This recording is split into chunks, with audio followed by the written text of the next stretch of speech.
Beyond the Gates time. Let's get into it. And I am so excited about Ted and Shanice. Before we get into the Ted and Shanice of it all, let's catch up with the other people.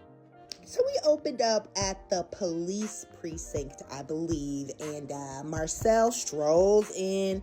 There was a group meeting that day, and the nag, Jacob, is all over Marcel. Like, oh, why weren't you here? Why are you late? I know that you're wearing a sweater that's more than your salary. I mean, Jacob, Marcel could wear Givenchy if he wants. Mind your business.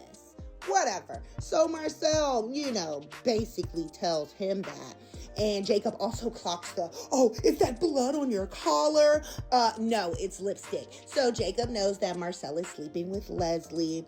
And again, he's just all in his business. Now, that part is questionable, okay? You shouldn't be sleeping with the town pariah. But everything else, Jacob, get a life. He is so bleh. Whatever. Then later on in the episode, Elon comes over and he's talking about this undercover assignment.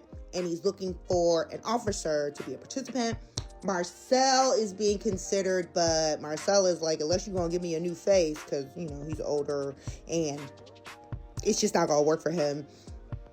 It just won't work. So then Jacob volunteers. He's like, I want to be in too deep, basically.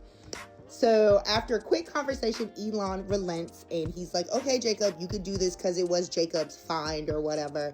And he's just telling him like, you're going to have to give up a lot of things, family, whatever. But Jacob seems to be down. We also saw Tyrell simping for Jessica again. He's all excited now to go to the cotillion because he's going to escort Jessica, who's just too...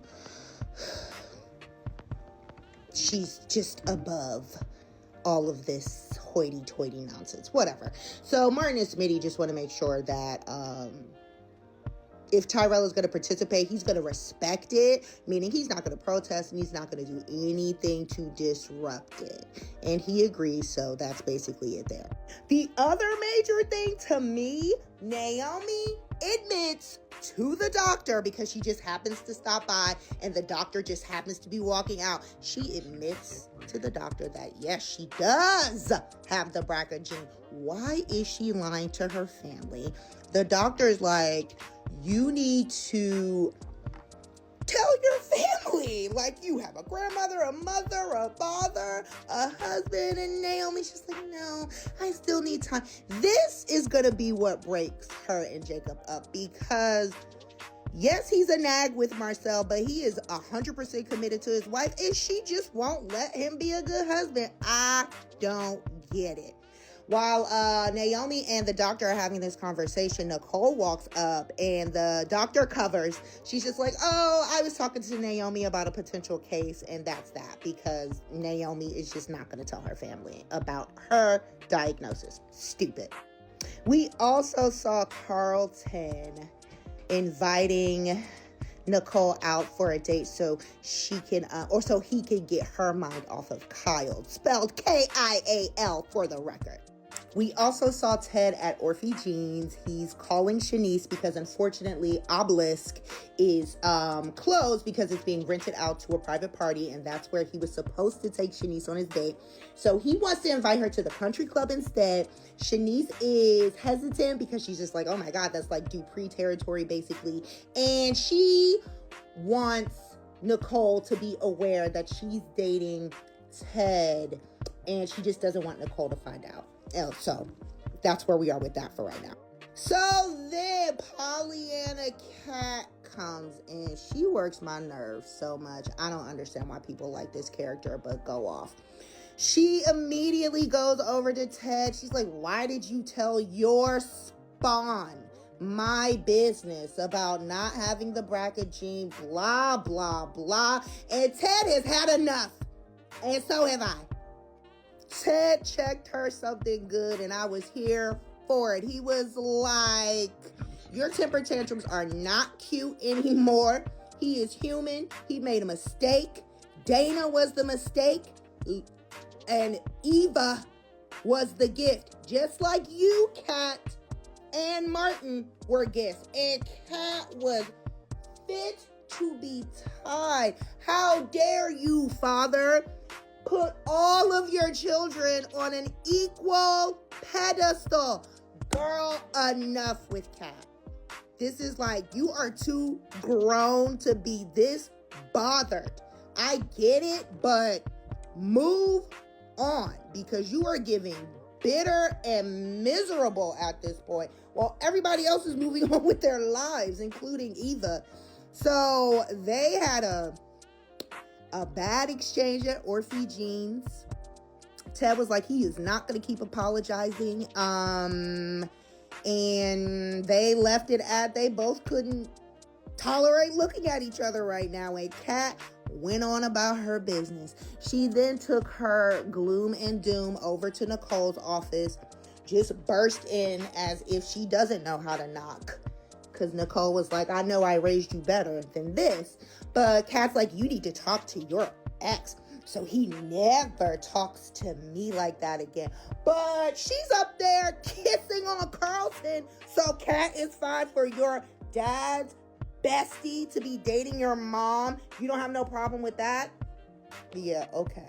But Kat was let down once again because Nicole sided with Ted.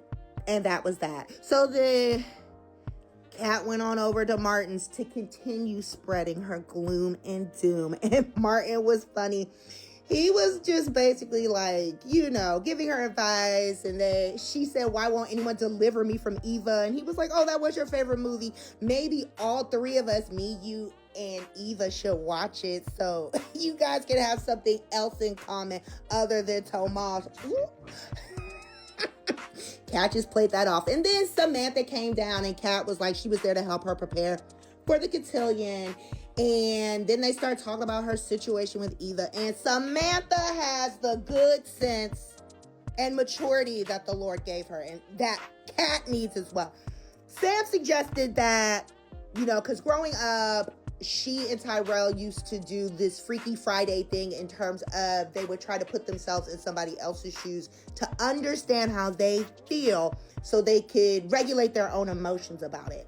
So Samantha suggested she do the same thing. And if she couldn't put herself in Eva's shoes just yet, start with other people like Grandma who have forgiven Eva and try to understand from their standpoint why they don't hate Eva. And then maybe eventually she can learn to accept Eva. Thank you, Sam. I am so sick of Kat. Whatever, don't come from me. I hate the character. She is such an obnoxious snob. I cannot stand her. So the ending was great. Ted meets Shanice at the country club, and she is wearing that dress. She looks good and Ted looks good. I am excited. So, they have a run-in with Anastasia, another snobby you-know-what that I cannot stand, but Shanice was time enough for her. Called her a nag, an old one at that, and Anastasia just trolloped off because she was upset. So Ted and Shanice are going to their table, and then Nicole and Carlton walk in. I'm like, oh my God. So then, because Shanice, to her credit, she tried to tell Nicole earlier, but Nicole got a phone call at the hospital, and so the conversation got interrupted. So then when they are face to face, Nicole puts it together, and Shanice is like, yes, we are dating. And Nicole's like, oh, that's what you were trying to tell me earlier. Now, Nicole has no grounds to feel any type of way. Like I said, you've been dating this man's best friend, so we'll see what happens tomorrow.